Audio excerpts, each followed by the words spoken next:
Good evening. This is the Harbor Shellfish Advisory Board. I'll begin with a script for remotely conducted and or hybrid meetings. Just recording. Yes.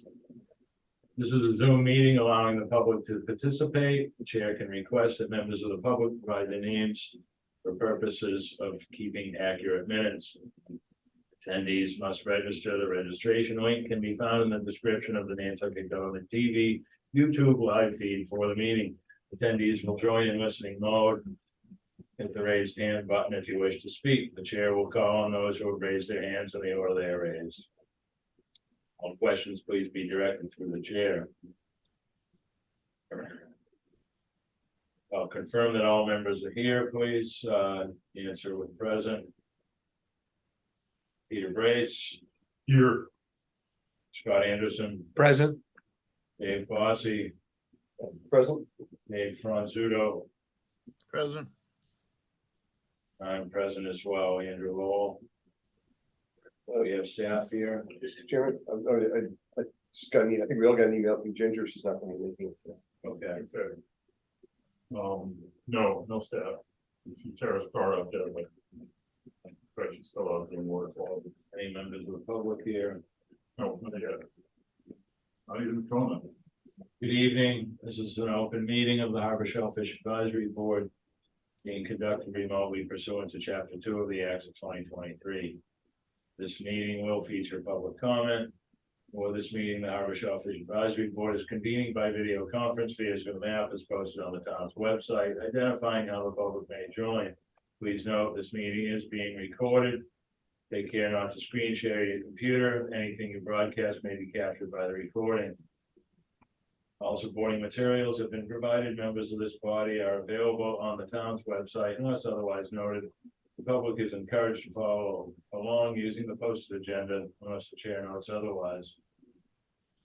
The chair will introduce each speaker on the agenda. After they conclude their remarks, the chair will go down the line of members, inviting each by name to provide any comments, questions, and motions.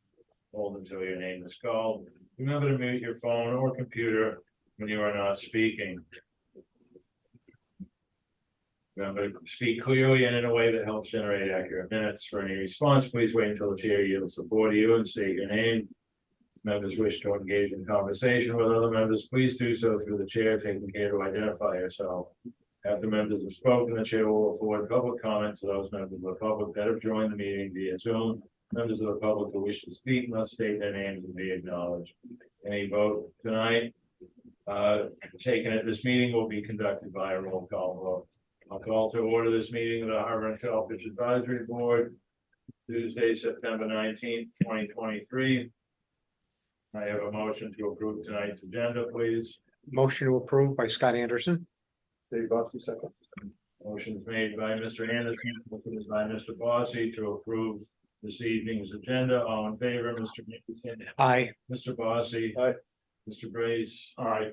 Mr. Franzuto? Aye. Chair votes aye as well. We have draft minutes from September 5th. You don't. We don't, okay. Sorry, guys. Main department report. Not seeing any memo or representation. We'll move on to natural resources report. I'm guessing that she really wanted to be here because they did the Scallop. rescue this weekend. And that was a big success. It was, noted by local media, and there were like more than 50 people there. And I don't know how many posters they did, but it looked like a lot. So I'm sure she really wanted to be here to tell us that. But I read today 40 volunteers and 8 votes. If natural resources comes in during the course of the meeting, we will certainly make time for that report. And we can talk about it later in the meeting as well.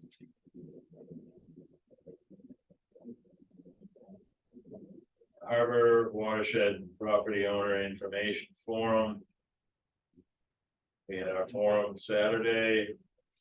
I think, we were informative, certainly the attendance could have been better, but, I think all in all, we gave a good presentation and we got some good feedback. I thought that,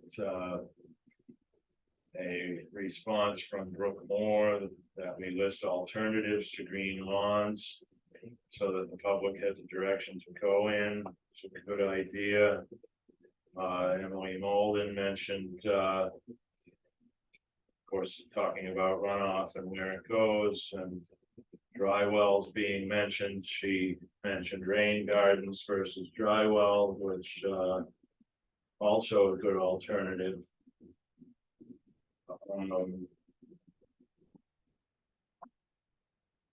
The NSA met last Tuesday, the Kentucky Shellfish Association. They're very interested in what we had to present and are also interested in picking up the message where we've left off and doing more with it. So I thought that was some positive response as well, seeing as the NSA is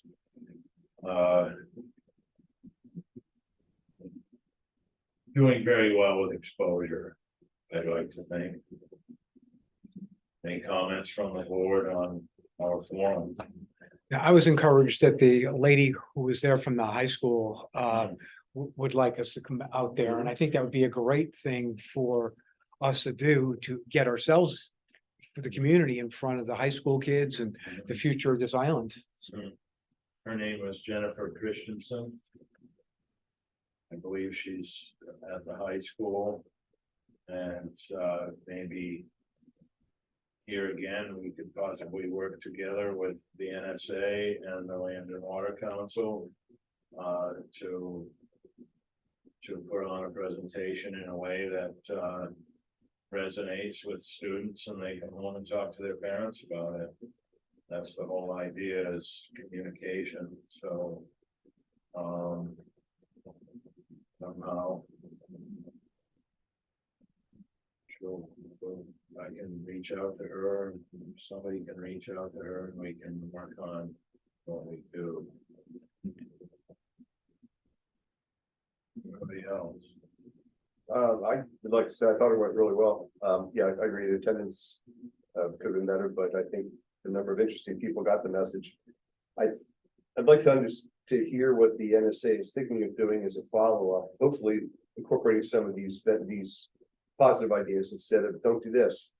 The French drains, the water rain gardens, we also have a catchment barrel, 100-gallon catchment barrel we use to have backup water for planting when it gets dry. We're switching over our yard to clover. So there are a lot of things they can do. I'm hoping that's the kind of message they're going to pick up.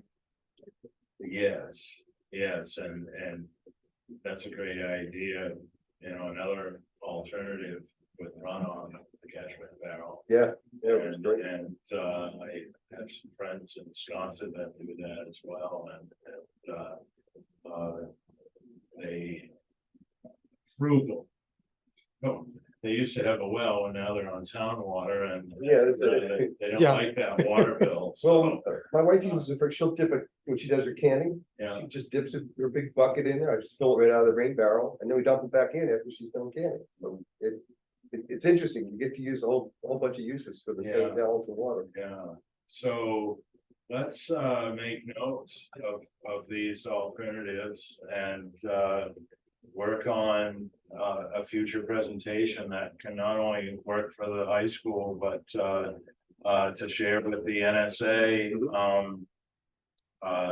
so they have a better understanding of the direction that we may feel is most effective or the best route to go.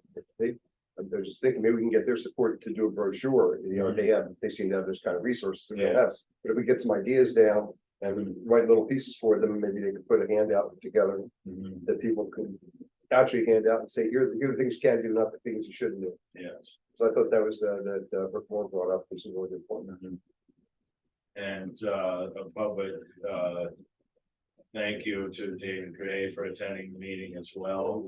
He did, as usual, a great job. Yes, and another source, of course, that we really need to stay in contact with, whereas he's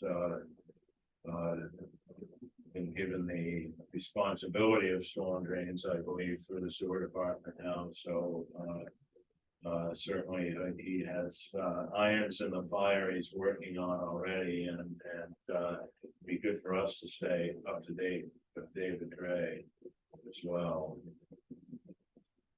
Make a note of that. Classmate of mine. Since it, I'm sorry, Scott. Yep. Go ahead. Even if he would submit some type of progress report, here's how many linear feet we need to put in, or here's what we worked on these areas, so we could just track, like within the watershed, where positive changes happened.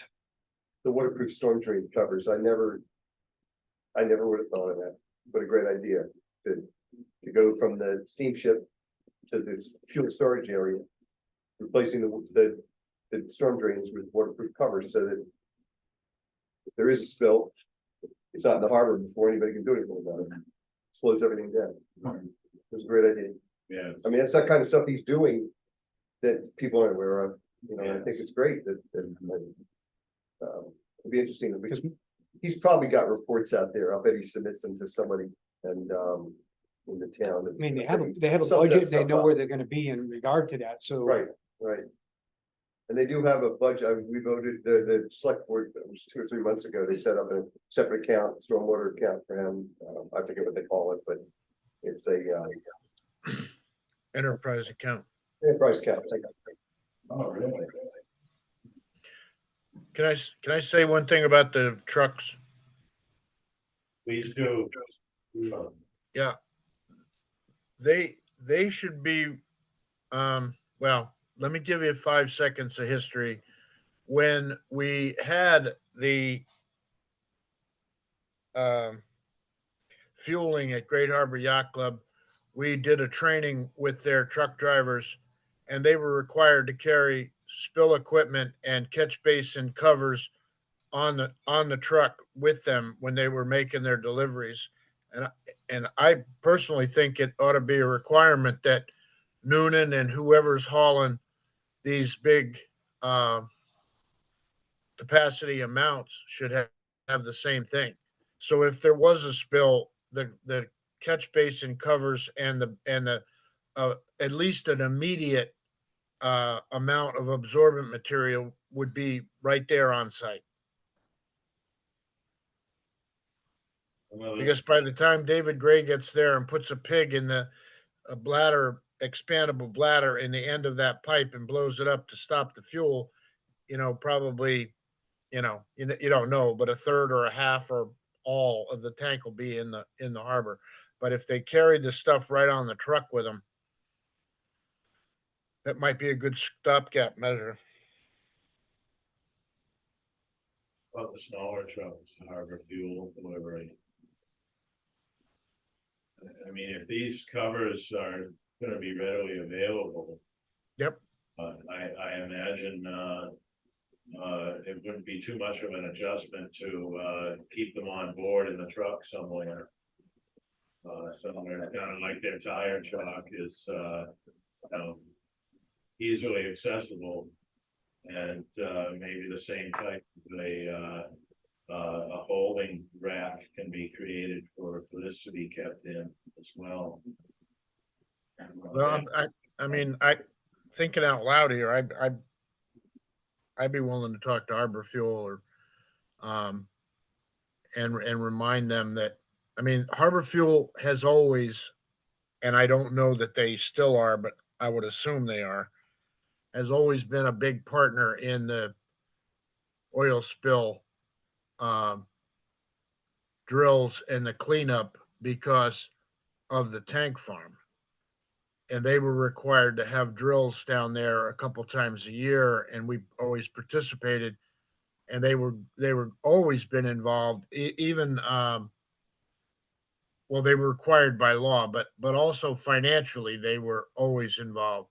So I'm gonna reach out to Stackpole and find out where that stands now with the less impact of the fuel farm. But also, like I said, even if they carried a bundle of the pads behind the seat of the truck, um, you could throw a half a bundle of those pads down on the storm drain and do a heck of a lot of good until the cavalry arrive.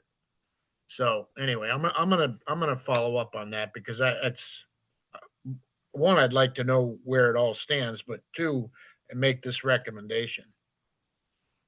Is Dave Fredericks the go-to guy there now? He may be. No, Fredericks was more with the electric company, and he was helpful from time to time, but um, with Harbor Fuel running all of the fueling that conglomerate, uh, I'll just find out where it stands. But we have oil spill uh, kits and stuff like that, but I just got to thinking about this. It might make sense just to have something on board the truck, even if it's just a simple accident or something like that. What I'm saying, Dave, is I believe, John Stackpole has retired and Dave Fredericks is, Oh, I see what you're saying. Okay. uh, either way, you're familiar with him as well, I'm sure. Well, yeah, I mean, Fredericks and I have done quite a few projects together, but if that's the case, then that might be even easier. Mr. Anderson. This isn't a pun, but the fuel for the fire for the people like that are their pollution liability insurance. They probably might get a better rate if they more proactive things they can do to, again, mitigate potential events. I mean, having been in the insurance industry, I know that's a fact that, an underwriter sees something happen, they want to know, what are you going to do? So they could be ahead of the curve and possibly drives down some of their own costs by having some of these mitigation things and sharing it with their insurance carrier. Mr. Franzuto, are these covers already available, did Mr. Gray say? Yeah. Yeah, okay. I'll make a note about the possible positive. I know David Gray has some of them. For instance, right now they're tearing up the road in front of my house again for the 14th time, putting in the sewer. And one of the first things that they do is put those liners in the storm drain. So the stuff is readily available, but like I said, a bundle of pads is probably $200, and Yeah, and you know insurance. it's Was short money in the long run. Was it Mr. Gray that also mentioned, or maybe it was Richard Ray was there as well, but to mandate stormwater control on construction sites. I thought that was a good idea as well. Whereas when a silt washes out to the street and clogging up storm drains, but not only that, just causing problems to neighborhoods. Little out of our mission on this, but anything to do with stormwater and the mitigation of it is important. Anybody else? Yeah, I have a person I can't kind of dig out of my phone, but had this woman I know here, Molly Glazer, contacting and said that she attended, which she thought was great. She raved about it. She thought the blue pages was awesome, but then she was asking me, she meant to maybe get some insight, I guess, because she was building a bulkhead to hold back somewhere on her house. And she was trying to decide material, and she thought she didn't want to use pressure treating because she thought the chemicals would go into the soil, and she's trying to decide between that and steel. She finally said, emailed me or texted me back and said she could use steel, she's worried about what might come out of the wood. So that's a person thinking those things. That's good. And then I'm wondering if we might just make this an annual thing. And, never know, how many people you get. Yeah. If you do a better job of social media and build up, and then I was thinking, since doing the buck slip wasn't that hard, that maybe we use the buck slip method to get more of our information out to the public. Well, and I'm hoping there'll be an updated, plan picture, like we're showing on the buck slip, that, also shows the outfall pipes and, maybe revising, where the runoff's coming from. I feel like it maybe stretches back further in some areas than where the line currently shows. And I think it's important to be more accurate with that. And an annual thing isn't a bad idea because, things are in motion now. And there's more to know, there's more to learn.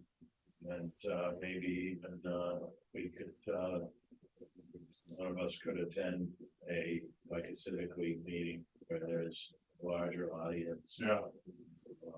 So we're well ahead of time. Get with Peter Morrison and Charlie Stott and get them to add us to their agenda for their first president's breakfast in June. So that, we come and talk our issues.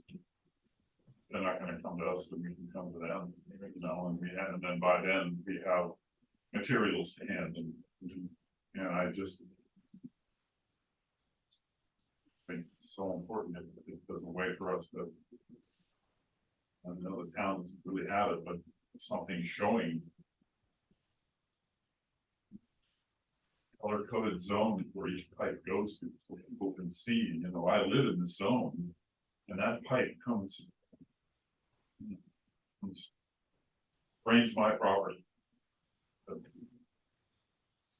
Well, people just don't care. There were 13, you said there were 13 people that showed up, but that wasn't all, it wasn't all, right, just the public, there was people in the know, right, people from the choir.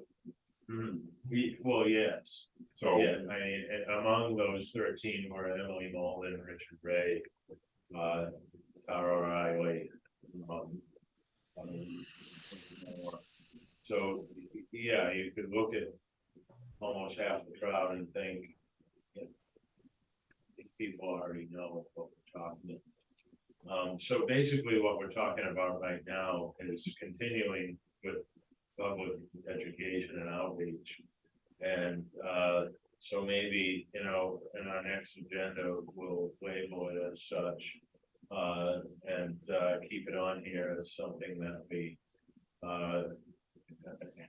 keep working on and fine tuning and moving forward with, reaching out to Jennifer Christensen at the high school, staying in contact with Dave Gray and Civic League and wherever else we may think that we could be effective. And it's simply a matter of us taking the time to be able to form a presentation, the events. Sound good to everybody? I think dropping down even to maybe to the middle school, because those kids who got their scholarships to help do the reef, they were like, I thought 12 or 13 years old. I think the lower groups we can get to, the more like they're gonna lay some guilt on their parents and try to get the message. Lines, right? Yeah. They're in more communication with parents other than Yeah, then Exactly. that from experience, I think we all do. Those children. Anybody else? Information forum. Green crabs, do we have anything new with green crab? Nothing new at this time. All right. Looking forward to hearing how the season of trapping them went. Oh, I'm sorry. Mr. Bray? Okay. Um.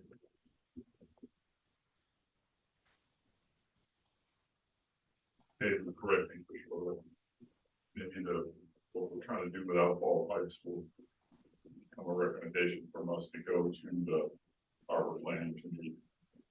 Because now we're getting, and we've had our, I don't want to skip today's thunder, but you know, we have an online forum.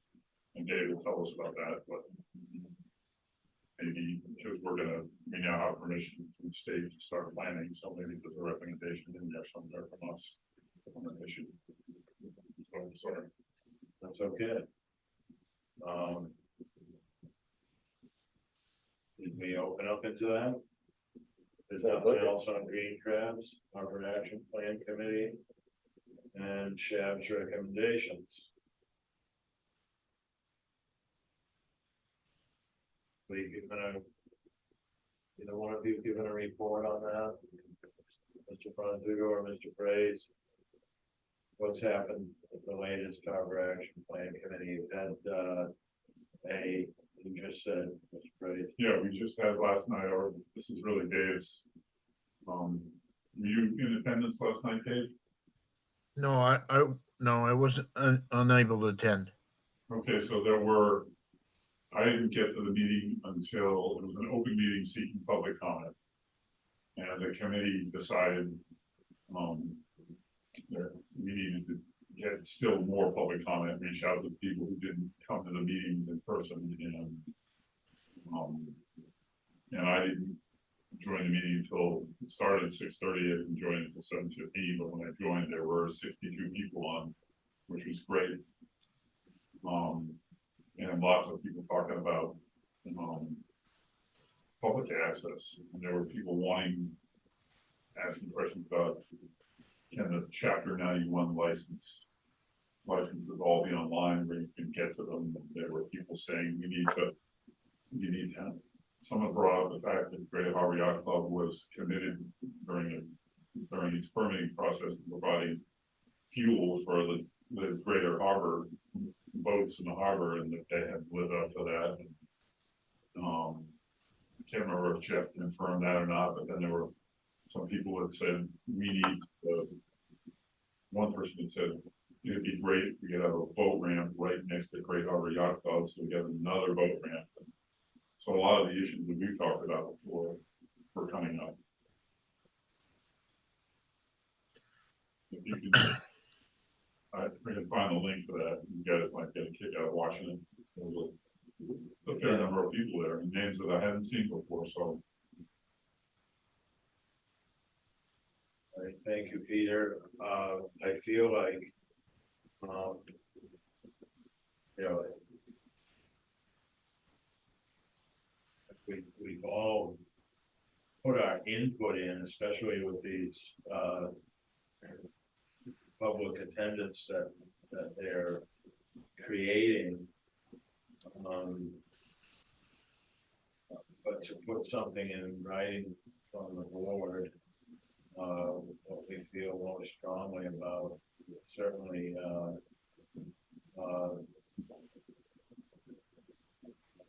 a good idea.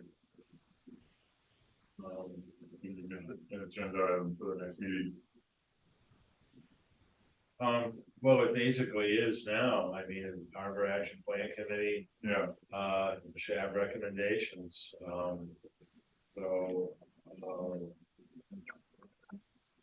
You know, maybe we all have something that comes to mind first. For me, it's dredging, and I've spoken a lot about it. Spoke quite a bit about it when I was interviewed, and I was also informed that they would be reaching out and have communication with sediment transport and study and dredge plan engineers. So I'm certainly hopeful that that's coordination there. Mr. Franzudo, would you, or either of you, Mr. Brace, since you both go, have you heard any discussion about communication with, seeing is that is in the works right now. The engineer has been hired by the town of Nantucket to create a sediment transport study and dredge plan. And I was hopeful that communication happens with suggestions and recommendations given to the Harbor Action Plan Committee, that hopefully, you know, some of this is, or this can be somehow relayed to the engineering firm. We bring it up every time that we meet. The dredging is an issue, you know, right along with water quality and public access seem to be the big issues. I mean, I know I sent some photographs around of a possible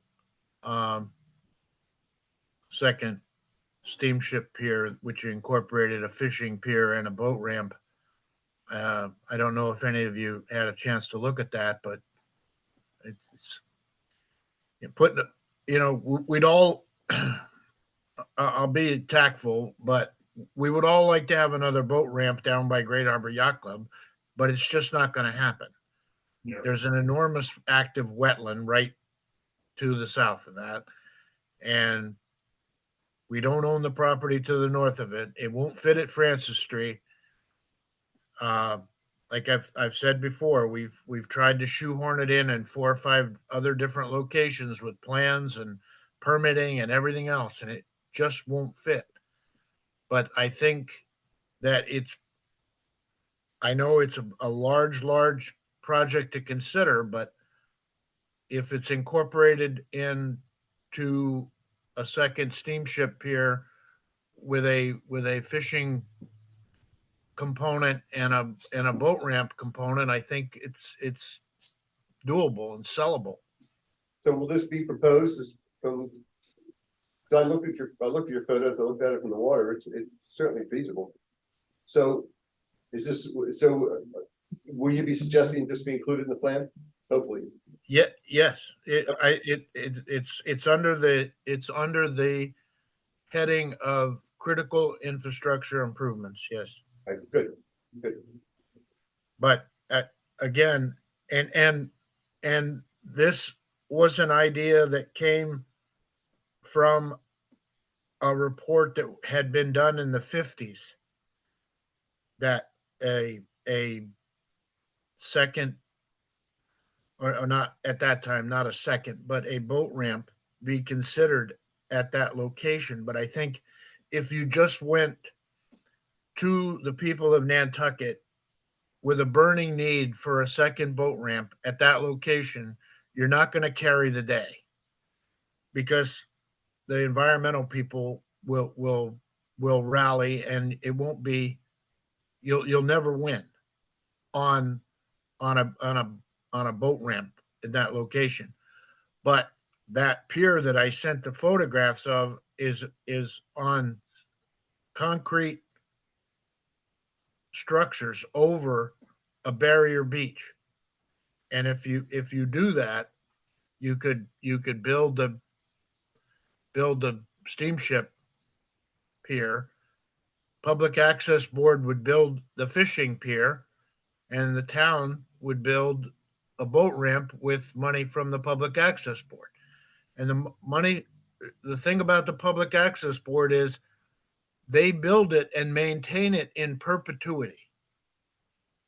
So the 2 boat ramps in Mattocket were paid for dollar for dollar of installation and permitting costs, and the repairs are paid for by the Public Access Board, so that the town's not on the hook for any of it. So that's why I believe that's a good avenue to take, obviously. And then the steamship and the federal government can kick in for the steamship pier. Well, the resiliency people here should be all over this. And I have a meeting with the transportation planner who should be greatly involved in this. Absolutely. And you would stage, if you looked at the pictures, they stage their vehicles on the pier. So you know, the parking and the tractor trailers and all that, you know, and you would incorporate, you know, oil spill recovery into the design, and you know, and just do it the right way, um, from the start. And that's a big open space that the town owns, and I think we could get quite a bit of bang for our buck there. I think you've sold us. You gotta keep it in front of the update plan. Yeah. Somewhere back after we first saw those photos, a large vessel did become disabled in the harbor. But they were able to get it out, I think, within a day or so. But it was almost like, this is the perfect thing to happen, even though you don't want to see it It happen. happened in Florida, locked up a couple cruise Yeah. ships. It's a real issue. Yeah. Well, the fear that I lived with for 30 years is, if you have a large vessel sink in the channel, you know, God forbid, how are you going to get the mail and the groceries and the fuel? You're not. Well, they almost had that south of St. Simon's Island at the New Brunswick Channel, where that car carrier flipped on its side. That big car carrier, right? They then steered it off to the side and flipped onto the shoals. They would have closed that channel for 3 years almost. That channel's huge. Yeah. So anyway. I mean, the channel from the entrance buoy to the turn at Brand Point's about a mile long, and you know, and it's not very wide. We actually had a gravel barge turn over. Thankfully, it turned over just outside the NB buoy, and the captain was smart enough that he turned back to the east and lost the barge. If that had happened in the channel, you know, again, all of our fuel is coming on those tanker trucks, and if you can't get down the channel, you got a problem. So I think from an alternative point of view, I think out there would be a good choice. Thank you, Dave. You know, it was the first time I had seen that plan.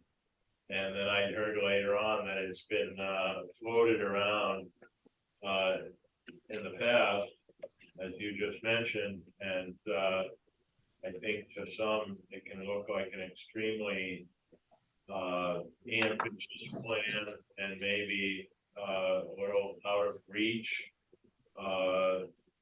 especially to pave over that much beach to get to it. But you know, but you wouldn't, Mr. Chairman, you're not going to pave over it. You're going to put pilings into that beach, and the whole thing is elevated above the beach. I see. Okay, all right. And what, public can go underneath it? Yep. Interesting. You would ensure that, you know, that the public would still have, you know, their rights to go back and forth. And what better thing to, I mean, how many times have we heard it the other day at some of the public forums, there's no place to go fishing unless you own a boat or you want to fish off of Brand Point. I mean, this would be and the one at Oak Bluffs has a fishing pier associated with it.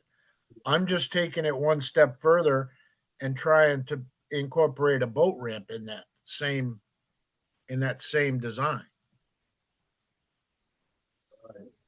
Thank you again, Dave.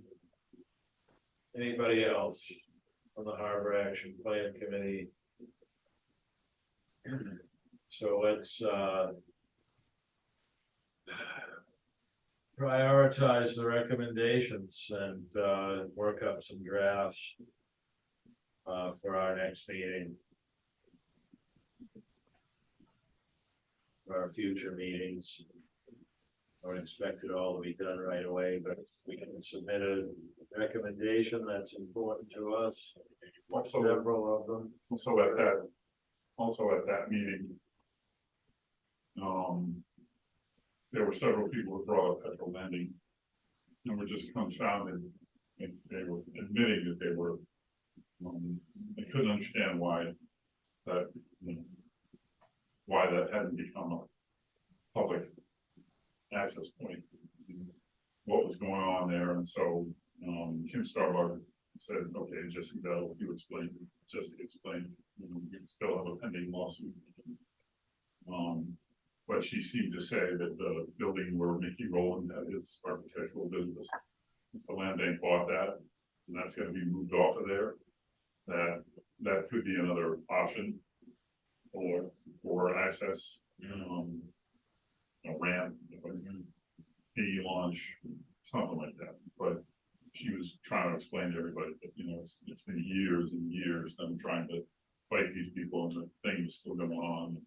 But it's not so much that, it's that people brought it up, people are thinking that, not just us or the land bank, but other people have noticed that that's the spot. Kim said that there were, for the survey that the harbor plan put out there, the urban harbors put out there, for people to say, basically to comment, we've gotten more than 430 responses, which is, was phenomenal. Right. So that's, and then you add in the two public meetings that we've had, that people attended 80 at that first one, and then the second one was maybe 70 people, and then 62 people last night. And there's a lot of people thinking about the harbor, so it's not just us talking about these issues. There are people independent of us that are thinking the same thing. So, But can I say one other thing? The other thing too is what you're talking about in making recommendations to the harbor plan. I just thought of that. I mean, I would consider, and I would ask you guys to think about this or tell me what you think is, I would consider Petrol Landing being critical infrastructure improvement. If commercial boats are allowed to offload there, and that it improves, it takes 50 plus dinghies off of the town pier side. It's closer to the Stop and Shop. So if I was coming in and trying to go to dinner off of a mooring or a rental mooring, or go to the Stop and Shop, I would want to go there and offload and load my food and everything. So I think Petrol Landing should be included in the critical infrastructure improvement. What do you guys think? Does it matter until the lawsuit's settled? That's the question. But I love them dearly, and they've done a heck of a lot better job at opening up their properties for public access than they ever did before, when Silvetsky was there. The constant argument was, well, they buy land for open space. But that Petrol Landing is a perfect example. Some of these other properties that they've opened up are being used by the public, and so they're doing a heck of a lot better job. And I'd rather see them, throw $1 million at this lawsuit than buy another $1 million property, and get this thing, either either concluded or the people, I know there's probably a better way to say this, but the people placated or paid off, or what, I don't mean paid off in a that sense. I mean some type of restitution given to them, then it just languish and languish and languish. I mean, I looked at those plans 10 years ago at least. We were asked to review it because they wanted us to manage it. No, Dave, I don't think that, sorry, Mr. Chairman, through you to Dave. I don't think it's a matter of money, it's a matter of they're at they have their cottage on the harbor and they don't want all the action down there. Now, you can give them money to make that go away for them. That's just what I get. No, I mean, I know that sounds terrible, but you know, yeah, I mean, it's you got to think more of the people. They need to be convinced it's more for the common good. Well, Mr. Franzuto and the rest of the board, in the past, we've had Petrol Landing on our agenda. You've just got me to thinking about when you mentioned access, and they've been opening up access more in the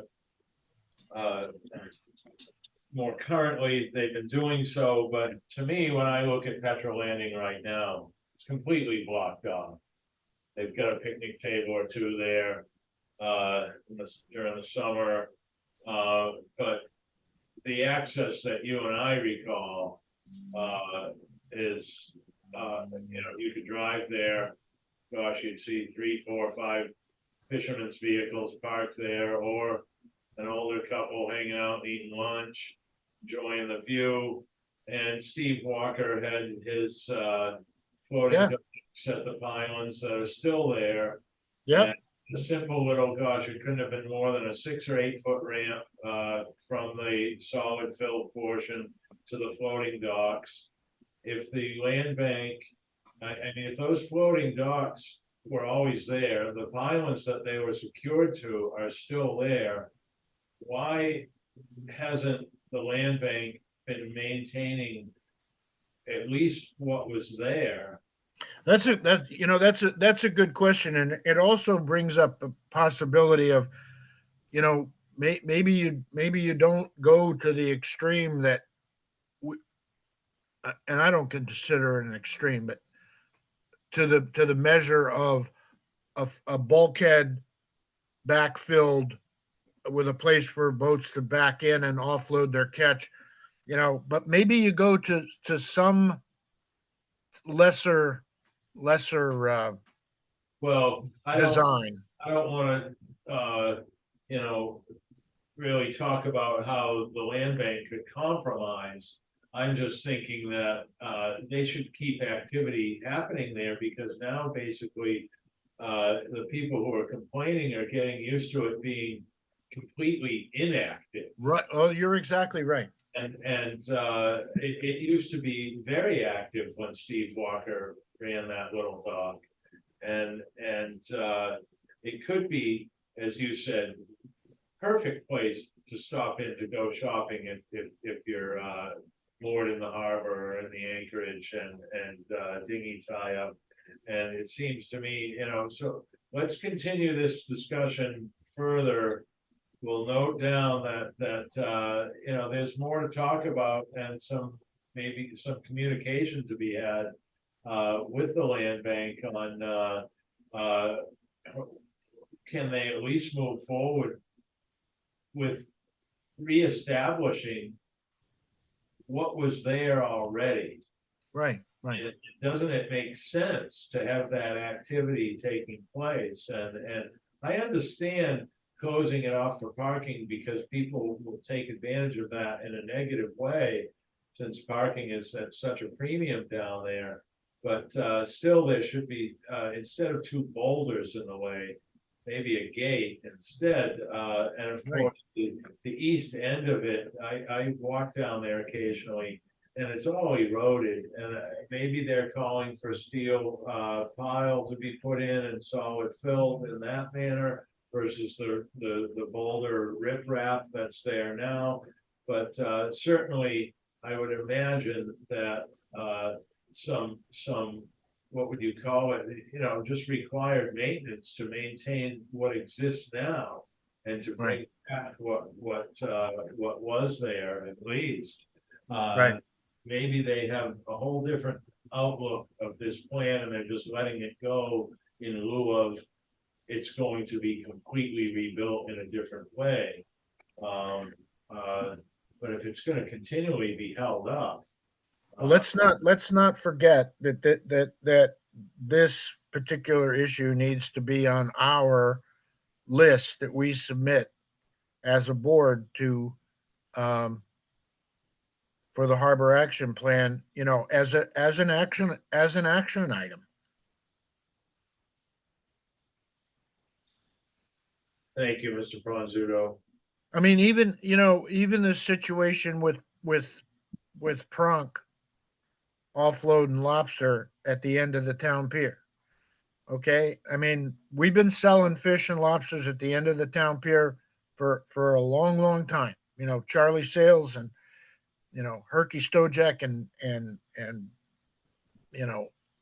all those guys for years and years and years.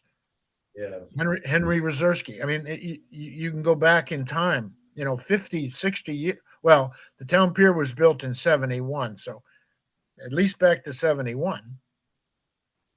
wow. So even just a place where somebody like Prunk could back in there and offload his lobsters, Or you tie know, it there and sell them, and make have very tight restrictions on it, Mhm. you know. I'm sorry, but this is what's all in court, guys. We Yeah. can sit and talk about this for the cows come home. No, I know you're right. Till they get it all kicked out. Yeah, I mean, sanity check. There's nothing we can do. Maybe go to the land bank and say, could you consider reestablishing what was there? That's going to a land bank Yes. meeting and presenting that. And they may say, I know what their attorney's gonna say. Oh, no, we stay away till we get this settled. I know you're right, Dave. Be the sound of the voice of reason. All I right. agree with you, Dave. Yeah, I agree. I mean, I know it's And it's frustrating. this It's frustrating. Insurance, you sharing your experience in law, Mr. Boston. Well, and working with the land bank. Well, I Yeah. appreciate that. All right, anything more on harbor action plan recommendations? I think we can come back, at our next meeting and beat this up a little more and make some progress with some recommendations. Sediment transport study, the same thing, really. It's, to me, it's all in one, but if we need to treat it separate, then we need to treat it separate to see to it that, some positive results can come from the sediment transport study and dredge plan. Anybody else? We'll move forward to aquaculture regulations. More of a, was this something I think we put that off till November. We were talking about November when power gets Yeah. calmed down and we could all start to think about that. okay, we certainly need to work with natural resources on this. Dumpster sticker distribution, so I got in touch with Miles Reese, who probably has over 90% of the containers now. He has some new ones, at his old shop off Surfside Road. He said any of us could go in there at any time and apply the stickers on the new ones. He has a lot, off of Industry Way.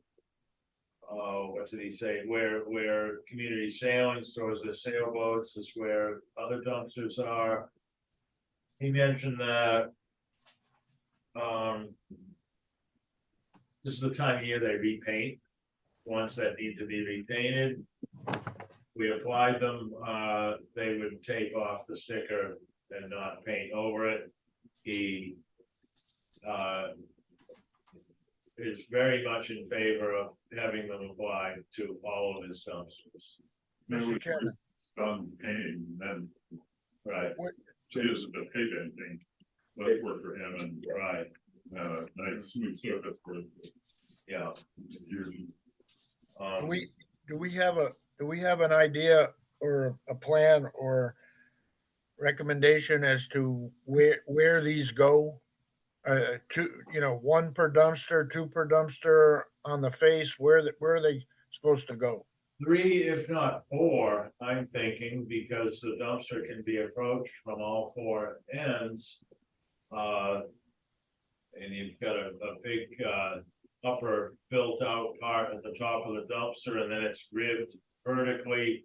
So somewhere centered, I'm thinking just under the top beam, we'll call it, so that it's protected underneath that beam. And as far as the back of the dumpster, which probably takes the most beating, the part that opens and closes, I think we'll figure that out when we're on site and applying them. We just need to use some common sense with having it in what we could consider the most protected spot, so that it has some longevity without getting damaged. Okay. And he's on Santos rubbish as well. And he said a lot of his dumpsters were in good condition and won't be requiring paint. So there is something we can get out there and get started on. And I'm thinking, I'm not sure if we should, if we can get together as a group, should we try to gather more volunteers? We need to, Might ask the NSA if they're interested in, they have some volunteers that might be interested in helping out. yeah, and a suggestion was made about high school kids needing to put in community service, Yeah, where right. they can graduate, so reaching out to That makes the high sense. school as well. And I would imagine by now, the high school has been doing this for quite some time, that each student has to have, I believe, 20 hours. We got them at the thrift shop, but we had them at the basket Yeah. museum. And they're good. Yeah. They know they gotta do it. They come out and do it. So there's a go-to person, I imagine, front office. There must be, yeah, I'd have Yeah, to, administrative office. and, They'll be able to tell you. And go from there. Yeah. Okay, that's probably a really good path. all right. Anything else in old business? Health of the harbors, everything we're talking about is basically health of the harbors, but we don't have anything specific in there tonight. New business coastal resilience advisory committee update. Okay, so. Like put this. So our first chairman, Mary Longacre, has been, she was chairman for 4 years. She, through that process of her being chairman, we created the CRP, Coastal Resilience Plan. And it was a clear mission for the committee. And then she saw us through beyond that. Now that the plan exists, and there are several projects that are in motion and others coming up. And I'm chairman. We've sort of been feeling our way around what exactly is our mission now that the plan exists.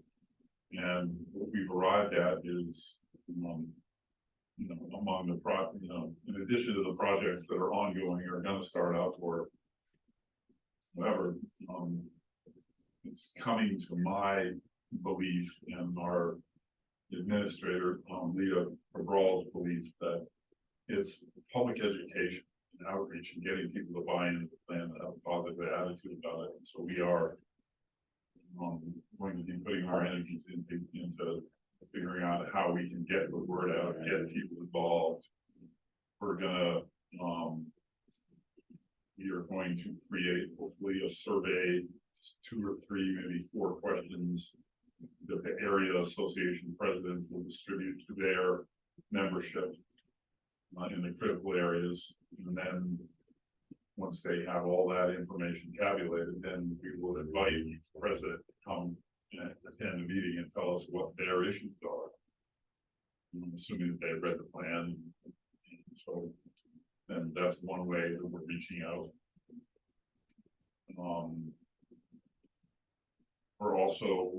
We also changed our public comment policy up until about 2 weeks ago. We would only take public comment that was not related to anything on the agenda, as the select board did. And as a result of, I don't know if I explained the coastal resilience districts at a previous meeting, but the select board directed us to explore coastal resilience districts, which are areas that betterment can be levied upon the people who live there, so they pay for the whatever improvement helps their area. And we had to go through about 3-4 weeks of figuring out how we were going to recommend to the select board how we were going to do that. And so I'll say here, you know, we're just sort of feeling our way after the creation of the plan, basically. So the plan is complete? Yeah. Interesting, okay. You didn't know I guess not. that for the last year and a half. Yeah. Okay, so there's actually something drawn that we can see. I mean, I guess what I'm saying Okay. is what's being implemented. No, that's the difference, that's what you're thinking, what is being implemented. Yeah. And because, we're seeing a plan for Washington Street, and it seems like, it looks like possibly the town land bank would like to purchase the Grand Point Marine building, relocate it, get it out of there. It sounds like if that happens, are they moving forward with moving the Marine Department building across the street, which we know Sheila was not happy about? Or does that mean, this dune that'll be created incorporates the building within it somehow up on pylons, pilings? So I guess that was more, of my question is because I can remember going to some meetings in the beginning, gosh, a couple of years ago, and there was discussion about where a pilot program, where the first area of action would be taken, and create the resilience structure or whatever it may be, and so the public has a better understanding and can actually see. Right. And I was under the impression maybe that was going to be, well, in several locations. Right. It could have been Easy Street, or it could have been Albert Ave, and it sounds like Washington Street is what's been favored. The plan exists, Andy. It's on our website. It's been out for almost 2 years.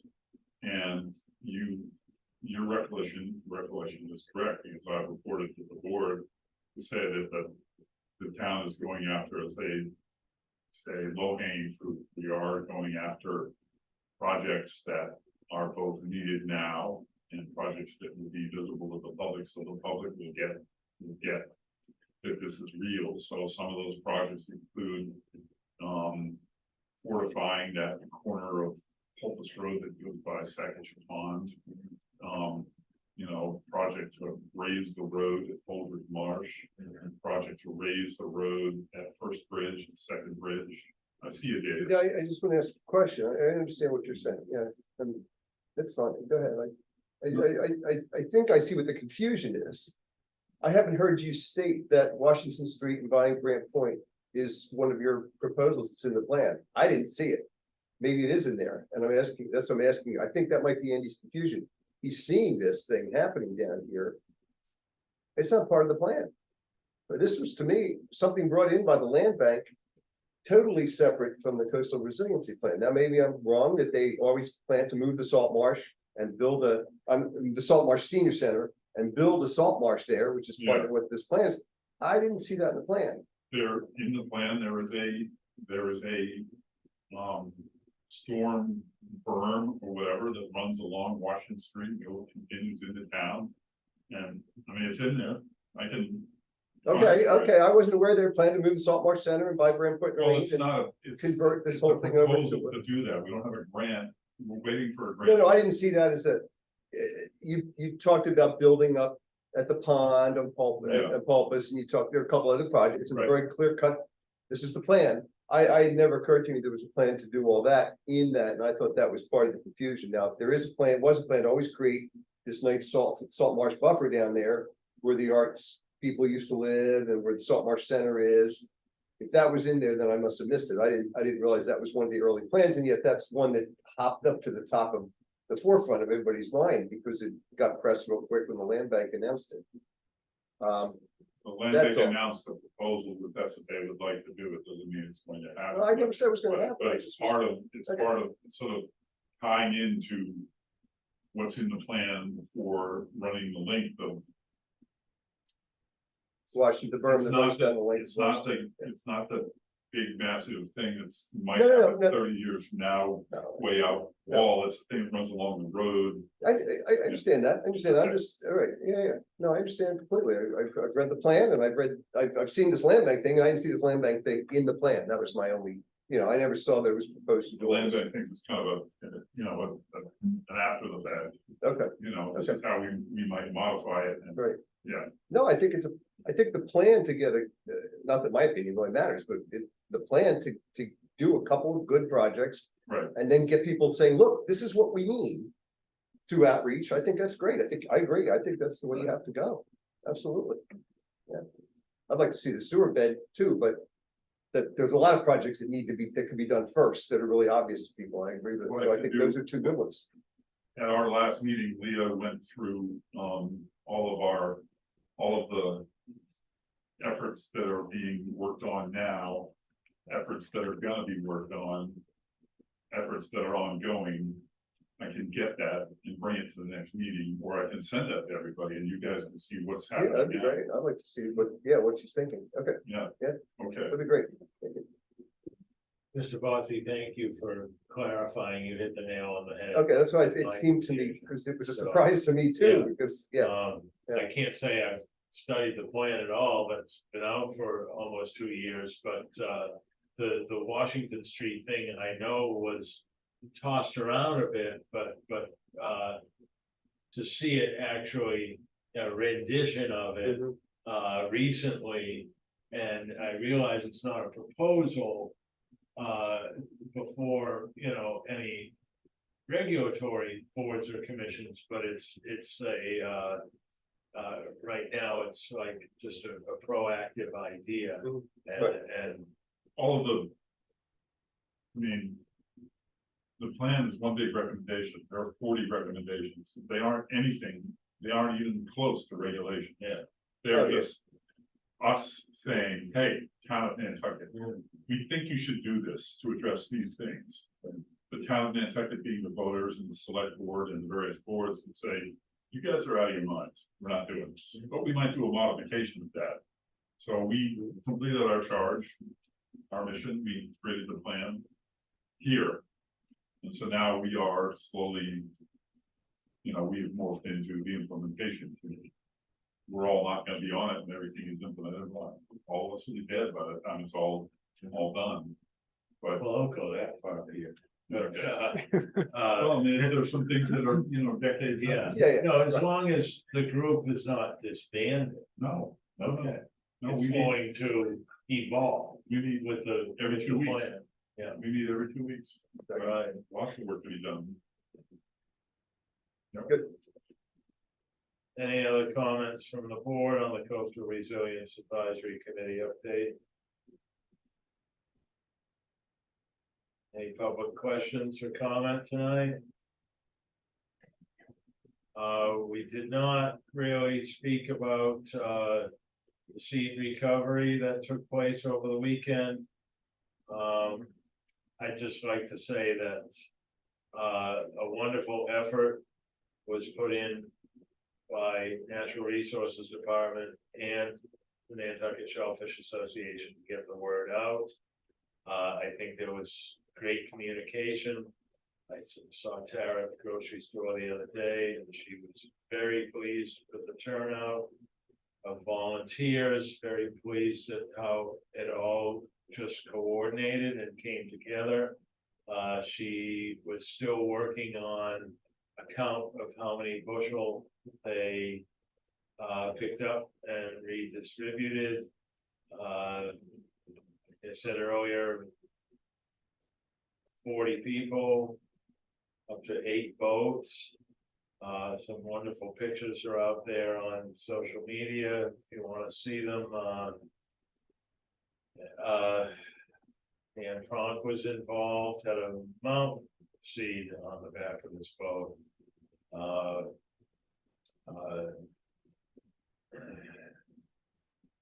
It was the morning. Matt Anderson, had the perfect boat for getting right up to the beach to be able to load the totes onto. I'm not sure how it worked to get them onto Dan Frank's boat, but I imagine they were shuttled from one boat to another. There were 3 different locations: Quays, Pockama Point, and down towards Wallwinnett from Pockama, in front of what's known as the Octagon House was another spot. It's on private property. A group from the NSA, the Fishermen's Council, gathered there for that one. An NRD, Natural Resources Department, having the cache of fish totes, plastic coal shovels. They've got the gear to deploy, and Tara already has, I believe, a decent plan and a list of people to call. And with the NSA jumping in and working in conjunction with Natural Resources, I believe it was considered, or we could consider it, and everybody else considers it a success story. Hopefully the seed survived. She'll be doing some surveying. She mentioned to me about in the areas where they dump them to see what the survival rate may look like. Of course, they were probably exposed for 3 consecutive low tides before they were salvaged. So, but I didn't hear anything from any of the volunteers or anybody that they were hanging out there wide open, ready to die. Plus it was freezing cold. Yeah. And was it all a beach rescue, or was there any dredging and fish raking done because there was stuff in shallows? Well, several pictures that I saw, you know how you get a hump of sand and then a low spot, Right. and it takes time for the high tide to cover up that low area and then fill in behind it. They were caught in areas like that. Yeah. So I realized it wasn't cold, but I'm thinking how many 6-hour stints of being on dry land can they handle. But I think deploying right after a storm like that it was quick work all in all to go out Sunday morning, 7 a.m. They met in front of the Octagon. 8:15 at the other locations was the announcement. So a big thank you to everybody out there that got involved. So I know Tara just had a big smile on her face. This is near and dear to her. She works very hard on her school program, and She wants to see them survive, so they're there for all of us to enjoy. Anything else, anybody like to add? To the Scholar Stranding, I just can't wait to have her come and tell us about it. yes, On the next meeting. so we'll look forward to the next meeting for that. Certainly she'll have, more detailed and, prepared statement to make about it with excitement. Anything else for next meeting? Mr. Brace will, be adding possibly Petrol Landing. We want to talk about that more, if not right away, we can skip over it and pass on, but we may have that on next meeting's agenda. With our Harbor Watershed Property Owner Information Forum, we're gonna re-describe that, and continue with public education and outreach. And contacting Jennifer Christensen at the high school. Anything else? If not, I will entertain a motion to adjourn. So moved. Second, Motion's been made and seconded to adjourn tonight's meeting. Our next meeting is October 3rd and then October 17th. All in favor of adjourning tonight, Mr. Aye. Anderson, aye. Mr. Bossy. Aye. Mr. Brace. Aye. Mr. Franzuto, Aye. chair votes aye as well. Good night, everyone. Good night. Right. Night.